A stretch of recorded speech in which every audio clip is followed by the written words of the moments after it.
Muito bem, pessoal, eu estou aqui de volta. Nós vamos para o desafio 2. Vocês viram até o momento uma série de elementos envolvidos aí na elaboração de um resumo técnico. E agora nós temos o seguinte desafio.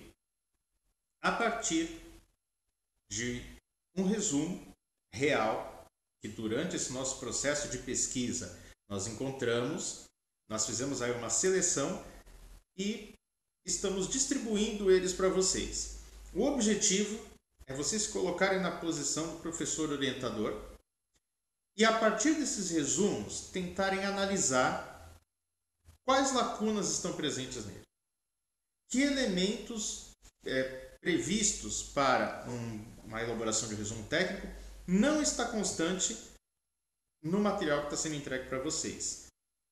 Vamos tomar como princípio o seguinte: que aquilo que você verificar como lacuna no resumo, entenda que também não está presente no TCC. Tá? Dessa forma, você teria que pensar aí que, uma vez que não está presente ali, como você poderia orientar esse aluno a cobrir essa lacuna? Porque se tratam aí de conhecimentos envolvidos, importantes para lidar com o tema que o aluno está envolvido e que, no entanto, ele não está contemplando, certo? E que são elementos fixos dentro de um resumo técnico. É esperado que isso apareça lá para que o documento tenha clareza, para que o documento seja conciso, para que o documento tenha coerência. Então, vamos observar um pouquinho o painel e o que é que ele tem de elementos ali que são fundamentais, dentro daqueles que foram apresentados. Primeiro item é a situação problema. Tá? Apenas voltando um pouquinho, a ideia do nosso painel é que eu não começo fazendo o resumo todo como um texto. Eu começo primeiro pensando as partes constitutivas do resumo. Então a gente começa com a situação problema, porque é o elemento motivador. Veja que a situação problema dentro do TCC ela vai virar justificativa. Aqui, como se trata do resumo, ele tem que ser mais conciso, a gente tem que ser objetivo. Então a descrição breve da situação problema que motivou o trabalho ela é muito importante. Ela contextualiza aquilo que vai ser apresentado e o leitor consegue perceber isso bem logo de cara. Então, pensar inicialmente a situação problema é o primeiro elemento motivador do trabalho do aluno. Segundo ponto, meta. Qual é o objetivo do projeto? Tá? Isso, geralmente, no resumo, quando aparece, ele é descrito em uma linha, né, dizendo onde se quer chegar. Quer se provar alguma coisa, quer se descobrir alguma coisa, quer confirmar que o uso de alguma coisa funciona. Eu não sei, mas a meta ela tem que estar presente, a gente tem que saber, antes de ler o texto, para onde o texto pretende ir. Esse, portanto, é o segundo ponto a ser pensado. A situação que causa o problema e depois qual é o objetivo do trabalho relativo a essa situação problema. Terceiro ponto, soluções. Que tipo de soluções iniciais, de hipóteses iniciais, esse trabalho propõe?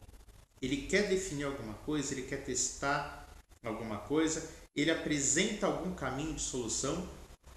Não estamos falando de um texto extenso, porque isso o TCC que vai tratar, mas de uma forma objetiva, existem hipóteses sendo levantadas como possíveis soluções?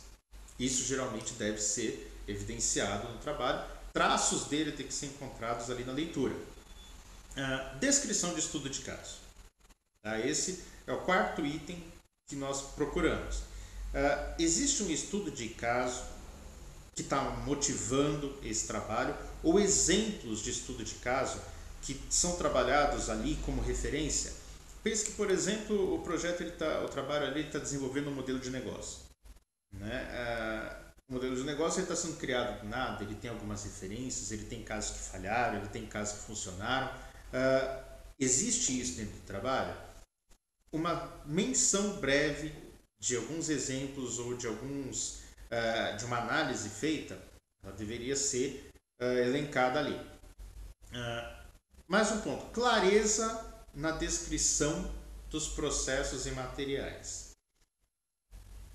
Seja projeto ou seja negócio, ele tem um processo.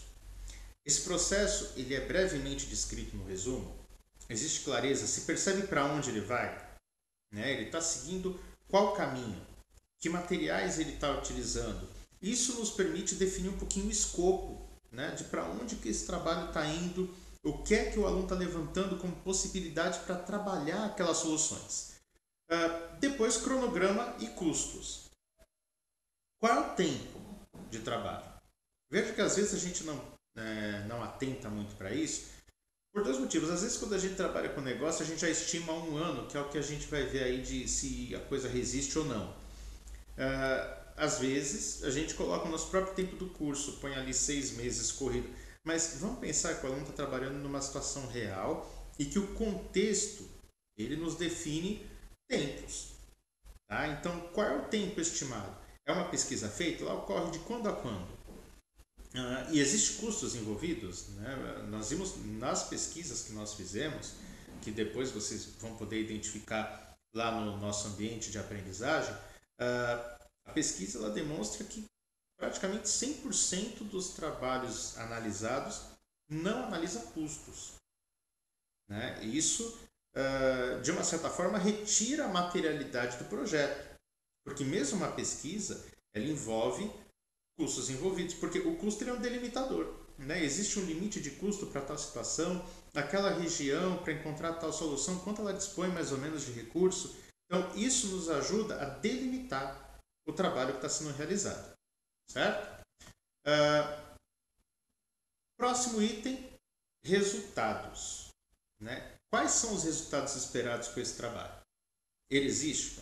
Deve existir. Mesmo um trabalho de pesquisa aparentemente despretensioso, ela espera demonstrar alguma coisa. Né? Ela espera encontrar uma resposta, ela espera encontrar um indicador sólido de alguma coisa que se está procurando. Então, quais são os resultados esperados? Quer-se criar uma estabilidade num novo nicho de negócios? O que é que se procura? Isso tem que estar claro, porque se eu tenho um objetivo lá em cima, se eu tenho um determinado itinerário formativo sendo delineado, eu tenho que ter uma linha de chegada. Se eu tenho uma hipótese, essa hipótese tem que demonstrar alguma coisa. Então, quais são os resultados esperados? A gente tem que finalizar. O documento se finaliza quando eu apresento isso. Tá?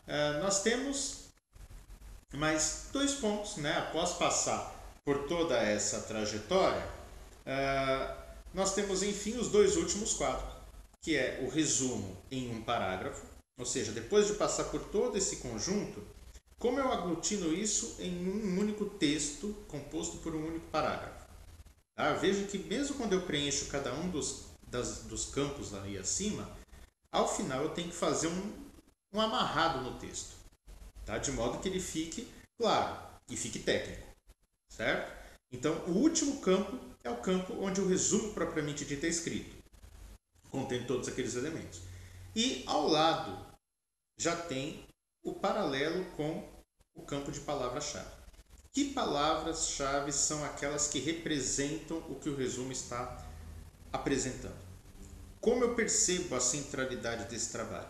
Ele está na palavra-chave, eu não tiro ela do nada. Tá? Ele está relacionado com todo esse processo que foi desenvolvido aí.